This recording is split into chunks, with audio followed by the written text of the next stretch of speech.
pour cette exhortation, Monsieur Jean-Marie. Bonjour à tous et bonjour à ceux que je n'ai pas encore salués. Avant de commencer, prions le Seigneur. Remettons ce partage vraiment entre sa main et qu'il puisse se révéler à chacun d'entre vous à travers ce message. Prions le Seigneur.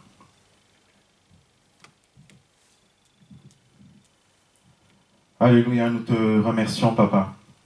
Merci Jésus, merci Saint-Esprit. Merci Seigneur pour ce matin parce que nous savons Seigneur que tu veux nous parler encore. Merci pour toutes les personnes que tu réunis Seigneur en ce jour, en ce lieu, pour pouvoir t'écouter, pour pouvoir te louer, pour pouvoir t'adorer Seigneur. Parle Papa, je ne suis qu'un instrument, je ne suis qu'un outil, mais que tu puisses vraiment parler et te révéler à tout un chacun à travers ton serviteur. C'est au nom de Jésus que j'adresse cette prière. Amen. Amen. Amen. Par rapport à ce que notre prédicateur tout à l'heure a dit, en fait, dans notre vie de foi, dans notre marche avec Jésus, on est amené à croître. On est amené à entrer dans une croissance. On commence à être d'abord un bébé, un enfant, un bébé spirituel, et par la suite, à travers les connaissances, à travers les enseignements, on acquiert une maturité spirituelle. Il y a aussi quelque chose, un passage justement, la base de ce partage qui va se faire aujourd'hui, justement, c'est que quand on donne notre vie à Jésus, il le dit, d'ailleurs on va le voir tout de suite, ce passage dans 2 Corinthiens chapitre 5 verset 17. 2 Corinthiens chapitre 5 verset 17. Je vais lire le passage au nom de Jésus. Il le dit: si quelqu'un est en Christ, il est une nouvelle créature. Je répète, si quelqu'un est en Christ, il est une nouvelle créature. Les choses anciennes sont passées, voici, toutes choses sont devenues nouvelles. Amen. En fait, ce que le Seigneur veut nous rappeler, et j'espère que ça va être le cas de tout un chacun, c'est vraiment de nous rappeler notre identité aujourd'hui. Si nous sommes tous là, j'espère et je crois que nous sommes tous en Christ. Donc nous sommes en quelque sorte toutes une nouvelle créature. Mais il y a des questions, bien sûr, qu'on devrait nous poser à nous-mêmes. Et il y a des questionnements au fond de nous. Est-ce que je suis vraiment une nouvelle créature maintenant, vu que j'ai déjà donné ma vie à Jésus? Est-ce que j'ai été réellement transformé intérieurement par ma foi en Christ depuis que j'ai entrepris cette marche avec le Seigneur? Est-ce que mon cœur reflète, est-ce que mon cœur montre les fruits de l'Esprit? Est-ce que c'est un cœur de quelqu'un qui est régénéré? En fait, toutes ces questions-là, on se les pose en nous-mêmes, et bien sûr, vous avez la réponse. Vous connaissez vous-même. Mais si ces questions-là sont reposées aujourd'hui, c'est Dieu veut vous révéler quelque chose, veut me révéler quelque chose, veut confirmer encore votre identité comme quoi que vous êtes une nouvelle créature. Et étant une nouvelle créature, il y a plusieurs choses justement que le Seigneur veut que nous fassions, que nous ayons, que nous manifestons, que nous vivons, et qui est requis en nous pour pouvoir marcher pleinement, pour pouvoir vivre pleinement cette vie, cette marche avec notre Seigneur Jésus. Est-ce que je manifeste l'amour? Est-ce que je manifeste la paix? Est-ce que j'ai la maîtrise de soi? Est-ce que j'ai le fruit de l'esprit? Est-ce que je vis selon cette nouvelle identité en tant que nouvelle créature? Ou je garde encore des choses du passé? Donc, l'idée n'est pas de nous culpabiliser, bien sûr. Si la réponse est un non, où il y a certaines choses qui ne sont pas encore comme ils devraient être. Mais c'est vraiment un rappel pour nous dire que notre passé n'a plus de pouvoir sur nous. À partir du moment où on a pris Jésus, on a accepté, on a pris cet engagement-là, on est entré dans les eaux du baptême. Et ça aussi, on va voir tout à l'heure, vous allez voir, on a pris cet engagement pour les jeunes. Vous êtes conscient que, voilà, aujourd'hui, à partir de ce moment-là, je veux marcher avec Jésus. Je suis pleinement conscient de qu'est-ce que ça m'engage. Et il y a un passage dans Jean, chapitre 3, verset 3, je ne l'ai pas écrit ici. Jean, chapitre 3, verset 3.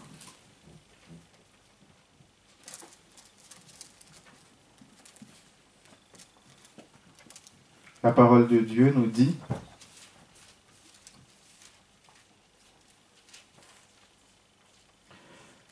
en vérité, je te le dis, si un homme ne naît de nouveau, il ne peut voir le royaume de Dieu. Donc pour pouvoir voir le royaume de Dieu, pour vivre pleinement cette vie avec Jésus, ça on le sait déjà, il faut qu'on soit né de nouveau. Et naître de nouveau, en fait, ça signifie, c'est plus profond que ça. En fait, c'est pas juste être, je dirais, être réparé. Non, notre nous ancien est mort, notre vie ancienne est morte, notre passé, ce que nous avons vécu avant n'a plus de pouvoir sur nous. Les péchés, les choses du passé. Donc il y a vraiment une nouvelle naissance. Et on va voir ce passage dans Jean chapitre 1 verset 13, toujours dans le Jean, dans quelques versets, quelques pages avant. On va commencer par le verset 12, là où il le dit, au nom de Jésus. Mais à tous ceux qui l'ont reçu, à ceux qui croient en son nom, donc au nom de Jésus, elle a donné le pouvoir de devenir enfants de Dieu, lesquels sont nés non du sang, ni de la volonté de la chair, ni de la volonté de l'homme, mais de Dieu. Amen. Amen. Nés de la volonté de Dieu. Donc en fait, quand on naît de nouveau, quand on entre dans cet engagement avec le Seigneur, quand on marche avec le Seigneur, il y a une naissance de nouveau, née de la volonté de Dieu. Et il le dit dans sa parole, ce n'est pas vous qui m'avez choisi, c'est moi qui vous ai choisi. Et qui vous ai emmené. Donc si vous êtes là aujourd'hui, c'est que le Seigneur vous a choisi. Et le Seigneur veut aussi vous rappeler, veut me rappeler cette nouvelle identité, que je suis maintenant une nouvelle créature et je dois vivre en conséquence telle qu'une nouvelle créature. Et il nous le rappelle, il veut nous confirmer. Et un passage que j'aime beaucoup dans Ézéchiel chapitre 36. Ézéchiel chapitre 36, versets 26 à 27.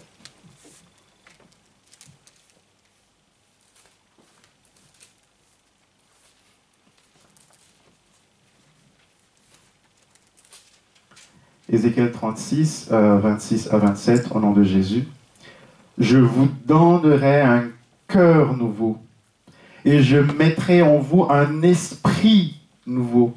J'ôterai de votre cœur le cœur de pierre et je vous donnerai un cœur de chair. Amen.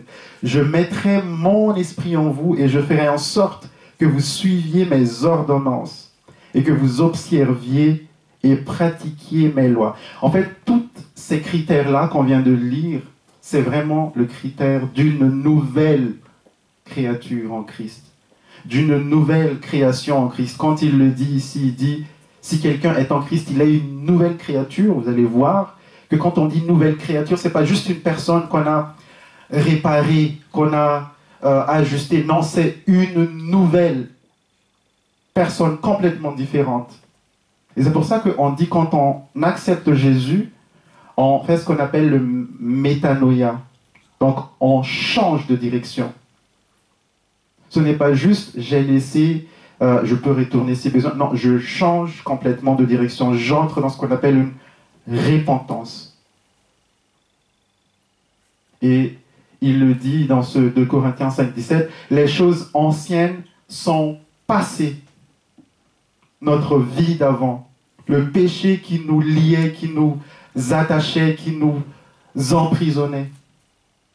Toutes choses sont devenues nouvelles. Amen. Toutes choses sont devenues nouvelles. Donc c'est vraiment une nouvelle chose. Et si tous ces questionnements-là, si ce message, si ce rappel vient, encore une fois, ce n'est pas pour nous culpabiliser si maintenant on ne se sent pas complètement encore nouvelle, mais c'est peut-être pour nous ramener justement vers le droit chemin. Pour nous dire, Seigneur, à partir d'aujourd'hui, je veux vivre comme une nouvelle créature. À partir d'aujourd'hui, je veux que les choses anciennes soient du passé. À partir d'aujourd'hui, je veux que tu marches réellement avec moi et je veux prendre cette nouvelle identité, Seigneur. Cette naissance qui change mon identité. Donc, comme on l'a dit, c'est vraiment nous qui sommes remplacés. Et il le dit ici, là c'est vraiment de la matière quand on parle dans ce Ézéchiel 36, verset 26, le Seigneur dit, je vous donnerai un cœur nouveau. Vous imaginez un peu, quand on parle d'une opération du cœur. Je me souviens d'un collègue à Bruxelles qui avait son mari, d'une collègue, pardon, qui avait son mari qui venait d'avoir une opération du cœur. Elle le disait, mais elle n'en croyait pas même à sa bouche. Pour vous dire qu'une opération du cœur, c'est quelqu'un qui venait de décéder tout de suite. On prend son cœur, mais encore qu'il faut que cette personne soit compatible pour transplanter le cœur dans le cœur de quelqu'un qui est malade, pour avoir ce nouveau cœur-là. Mais ici, c'est vraiment une opération divine, c'est Dieu qui fait. Cette opération du cœur que je viens de vous dire, c'est vraiment une attente. Cette personne qui a mal au cœur attend des mois qu'une personne compatible avec son sang puisse mourir pour qu'il puisse recevoir le cœur. Ici, le Seigneur nous dit, je vous donne un nouveau cœur, un cœur nouveau. Bien sûr, c'est spirituel.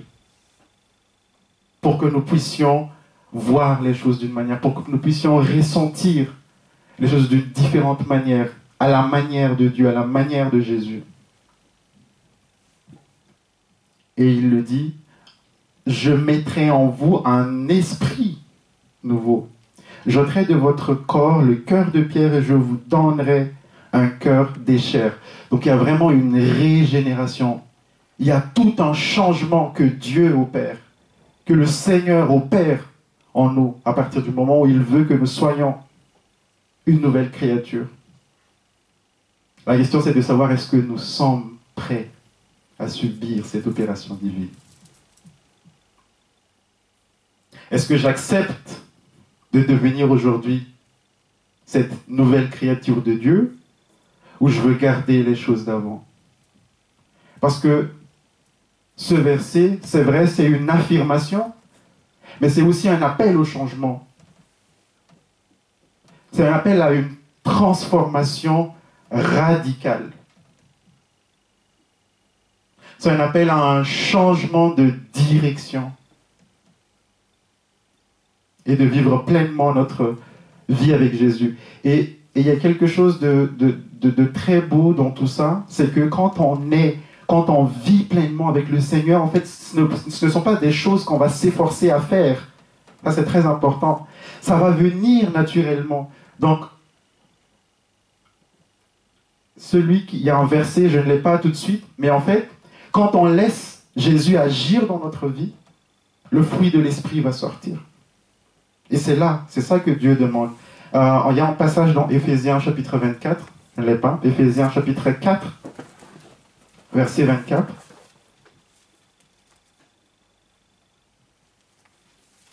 Éphésiens chapitre 4, verset 24, je lis au nom de Jésus. Je commence par le verset 20, on va dire, 4, 20. Mais vous, ce n'est pas ainsi que vous avez appris en Christ, si du moins vous l'avez entendu, et si conformément à la vérité qui est en Jésus, c'est en lui que vous avez été instruits à vous dépouiller, eu égard à votre vie passée, là il parle de la vie passée, du vieil homme qui se corrompt par les convoitises trompeuses, à être renouvelé dans l'esprit de votre intelligence, et à revêtir l'homme nouveau, créé selon Dieu, dans une justice et une sainteté que produit la vérité. Je répète cette dernière partie. Et à revêtir l'homme nouveau, créé selon Dieu dans une justice et une sainteté que produit la vérité. En fait, quand Dieu fait de nous cette nouvelle créature, il ne se contente pas juste de donner de nouvelles règles et de dire fais ceci, ne fais pas cela. Non, il change notre nature. Il nous donne, comme on a dit tout à l'heure, le cœur nouveau. Il nous donne un esprit nouveau. Et c'est là où je vais revenir dans le thème vraiment du baptême, quand on donne vraiment notre vie à Jésus, quand on avance dans l'acte du baptême, dans l'engagement, dans le mariage avec le Christ, comme on dit. Il y a un autre passage, il y a un passage dans Romains chapitre 6, verset 4, où il explique clairement le processus. Qu'est-ce qui se passe derrière la scène? Qu'est-ce que Jésus est en train de faire? Comment le Saint-Esprit opère? Romains 6, verset 4. Au nom de Jésus, on commence par le verset 3.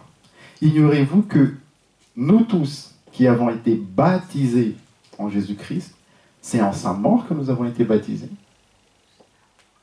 Nous avons donc été ensevelis avec lui par le baptême en sa mort, afin que comme Christ est ressuscité des morts, par la gloire du Père, de même nous aussi nous marchions en nouveauté de vie. Donc nous sommes appelés à marcher en nouveauté de vie, dans une vie nouvelle, laisser ce qui est derrière, laisser le passé qui nous attache, laisser ce qui nous rend encore esclaves d'une manière ou d'une autre, mais vraiment de revêtir cette nouvelle personne en nouveauté de vie, il le dit. Dans Colossiens chapitre 3 aussi, il confirme la même chose. Colossiens chapitre 3, verset 10, où il le dit, « Et ayant revêtu l'homme nouveau, qui se renouvelle dans la connaissance selon l'image de celui qui l'a créé. » Donc, on parle aussi d'un renouvellement de connaissance. Et notre prédicateur tout à l'heure l'a dit, quand on avance avec le Seigneur, on renouvelle. Il y a de la connaissance qu'on doit acquérir aussi pour avancer. Parce qu'on ne peut pas se tenir en face contre l'ennemi si on ne connaît pas la parole de Dieu. On ne peut pas être tiède. Donc la parole nous dit, soyez soit froid ou bouillant. Je hais les tièdes, je vomis les tièdes, il le dit. Et ici, justement, si on veut vraiment avancer, si on veut être proche du Seigneur dans cette relation, si on veut devenir cette nouvelle créature en Christ, il faut qu'on cherche la volonté de Dieu. Et comment on va savoir alors que non, actuellement je suis déjà une nouvelle créature ou pas? Une des multiples réponses, c'est par rapport au fruit de l'esprit. Parce que le bon arbre produit le bon fruit.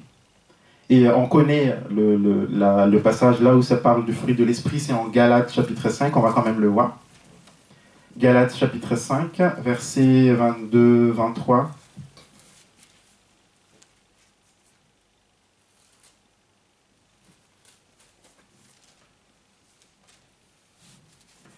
Donc c'est une liste très très concrète.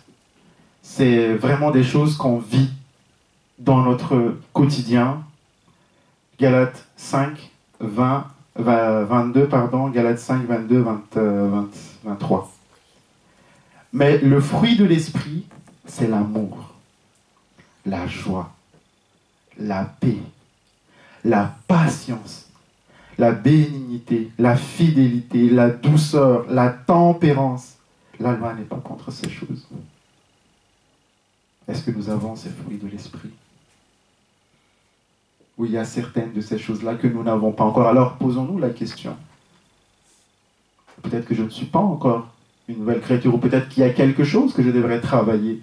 Si ce message revient aujourd'hui, c'est que Dieu veut que je renouvelle certaines choses en moi, que je laisse certaines choses dans le passé pour que je puisse vivre pleinement cette marche avec le Seigneur.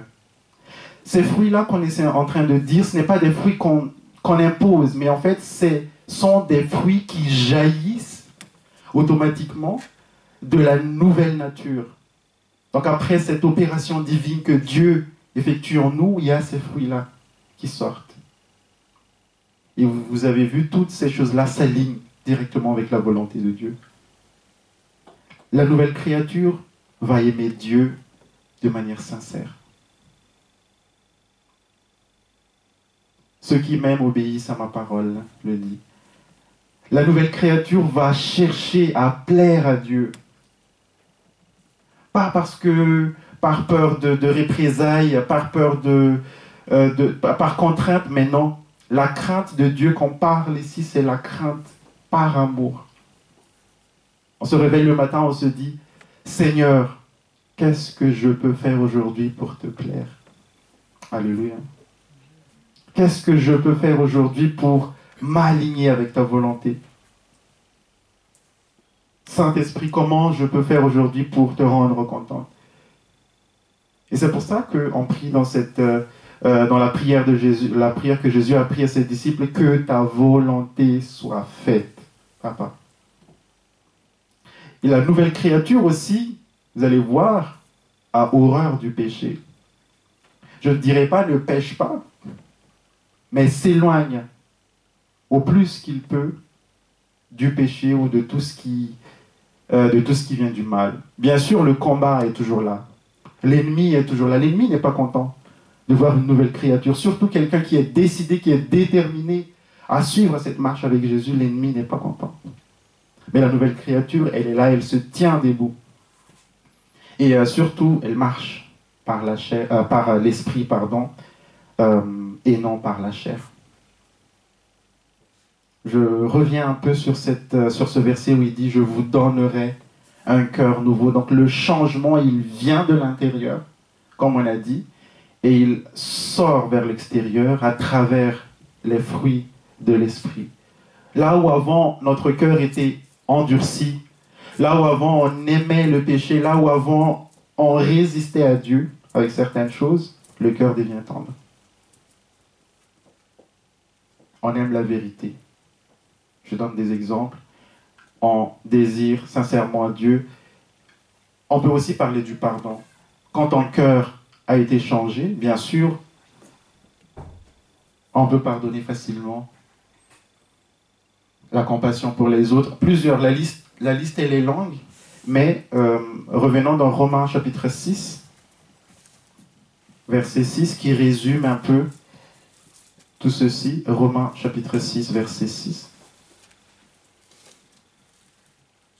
C'est là où on parle de régénération, donc complètement régénéré, sachant que notre vieil homme a été crucifié avec lui, donc crucifié avec Jésus, afin que le corps du péché fût détruit pour que nous ne soyons plus esclaves du péché. Donc la nouvelle créature n'est plus esclave du péché.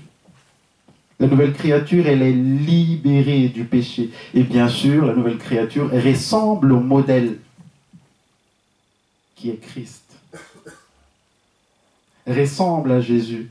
Donc, quand on parle de régénération, quand on parle de nouvelle créature, ça n'arrive pas en une journée, bien sûr. On se dit, non, mais je viens d'être baptisé, j'ai l'impression qu'il y a beaucoup plus de combats maintenant qu'avant. Qu'est-ce qui se passe? Je me suis dit que je serais... Voilà. Mais il y a une transformation qui est en cours, qui est en train d'être opérée. Il y a une opération divine qui se fait à l'intérieur de nous. Et il faut qu'on se laisse faire, il faut qu'on accepte que le Seigneur puisse agir et travailler en nous. Dans Galates chapitre 5, verset 25, il dit « Si nous vivons par l'Esprit, marchons aussi selon l'Esprit. » C'est pour ça qu'on dit la nouvelle créature ne marche pas selon la chair, mais marche avec l'Esprit. Dans Romains chapitre 8, versets 1 à 2, Romains chapitre 8, versets 1 à 2, au nom de Jésus. Il n'y a donc maintenant aucune condamnation pour ceux qui sont en Jésus. En effet, la loi de l'esprit de vie de Jésus-Christ m'a affranchi de la loi, du péché et de la mort. Je continue dans le verset 3. Car chose impossible à la loi, parce que la chair la rendait sans force, Dieu a condamné le péché dans la chair en prévoyant à cause de son péché son propre Fils dans une chair semblable à celle du péché. Et c'est là afin que la justice de la loi fût accomplie en nous qui marchons selon la chair, mais selon l'esprit. Non selon la chair, mais selon l'esprit. Donc la nouvelle créature est appelée à marcher selon l'esprit et affranchie de la loi du péché et de la mort. Donc on n'est plus condamné, on n'est plus sous le joug de la chair. On est libre. Donc libre pas pour pécher, mais libre pour obéir Dieu. Libre pour plaire à Dieu, libre pour nous rapprocher un peu plus de Dieu. Et notre Dieu, en fait, c'est un Dieu de relation. C'est vrai qu'on a les œuvres, on fait les choses, mais il veut qu'on soit proche de lui. Il veut qu'on le cherche à tout moment. Et peu importe où nous sommes, et c'est ce qu'on est en train de faire justement maintenant en communauté, mais surtout quand on est chacun, nous tous, de notre côté. Pour que cette nouvelle créature puisse régénérer en vous. Amen. Pour terminer déjà ce partage, c'est que avant, encore une fois, comme j'ai dit, si il y a encore des signes où on se dit j'ai encore des combats, il y a encore plusieurs choses au fond de moi, et je veux, Seigneur, que tu puisses m'accompagner dans ce combat. Il y a un passage dans Romains chapitre 7, donc pas loin de Romains 8 qu'on a vu tout à l'heure. Romains chapitre 7, versets 22 à 23, où il dit « Car je prends plaisir à la loi de Dieu, selon l'homme intérieur. » Donc l'homme intérieur, ici, on parle de la nouvelle créature qui prend plaisir à obéir à la volonté de Dieu. Mais je vois dans mes membres une autre loi qui lutte contre la loi de mon entendement et qui me rend captif de la loi du péché qui est dans mes membres. En fait, avant la nouvelle naissance, on combattait le péché, on se dit, il faut que je fasse ceci, il faut que je fasse... C'est tout un combat pour obéir à la volonté de Dieu. Mais, donc je vais juste rectifier ce que j'ai dit, avant la nouvelle naissance, pardon, on ne se rendait pas compte qu'on était dans un combat. Mais après la nouvelle naissance, on est pleinement conscient qu'il y a des forces qui se battent. Et ça, c'est un bon signe. Si vous voyez que non, je suis en train de combattre, je suis pleinement conscient que je suis en train de faire quelque chose qui n'est pas selon la volonté de Dieu, le Saint-Esprit vous souffle, le Saint-Esprit veut vous libérer de ça. Et il faut juste le suivre et l'écouter à ce moment-là. C'est pour ça qu'il le dit, si je prends plaisir à la loi de Dieu selon l'homme intérieur. Donc s'il y a une contradiction au fond de nous, comme ce que Paul ici a ressenti, c'est la preuve qu'on n'est plus en accord avec le péché. Mais il faut à ce moment-là qu'on demande aussi la force au Saint-Esprit, demande la force à Dieu pour pouvoir gagner le combat. Pour revenir un peu au baptême, le baptême est le début du combat. Ce n'est pas la fin en soi. À partir du moment où on entre dans cet engagement avec le Seigneur, à partir du moment où on accepte le Seigneur dans notre vie, il y a une marche avec Jésus. Et le baptême nous identifie à la mort et à la résurrection de Jésus. Donc le péché, il est enseveli. Et on en sort étant une nouvelle créature. Il ne nous fait pas disparaître automatiquement les effets de la chair, mais en fait, il nous donne l'autorité de les crucifier chaque jour, l'autorité de combattre tout cela pour que nous puissions vivre comme une nouvelle créature et vivre et nous aligner avec la volonté de Dieu. Donc la victoire est possible contre la chair. Cette victoire-là, elle est possible en Christ, mais il faut que nous nous abandonnons entièrement à lui. Il faut qu'on se remet entièrement à lui pour qu'il puisse prendre le contrôle de notre vie, de notre bateau. Que le Seigneur bénisse sa parole. Amen. Amen. Prions le Seigneur.